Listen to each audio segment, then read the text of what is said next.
दहिवत तालुका शिरपूर जिल्हा धुळे येथील 8 वर्षा बालिकेवर झालेल्या अमानुष अत्याचाराच्या निषेधार्थ काढण्यात आलेल्या मूक मोर्चानंतर काही तरुणांनी अचानक रस्ता रोको करत गोंधळ घातला। पोलिसांच्या आदेशाकडे दुर्लक्ष करून जमावाने धक्काबुक्की केली। यावेळी पोलीस निरीक्षक जयपाल हिरे यांच्यावर धारदार शस्त्राने वार करून गंभीर दुखापत करण्याचा प्रयत्न करण्यात आला।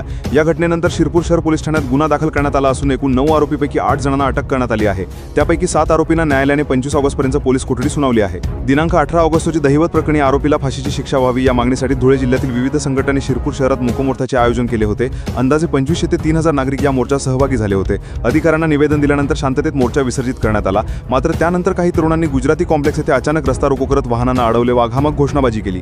पोलिसांनी समजवण्याचा प्रयत्न केला असता जमावाने प्रतिकार करून धक्काबुक्की केली। यावेळी पोलीस निरीक्षक जयपाल हिरे यांच्यावर धारदार शस्त्राने वार करण्यात आला। तत्काळ पोलिसांनी सौम्य बळाचा वापर करून जमाव पांगवला।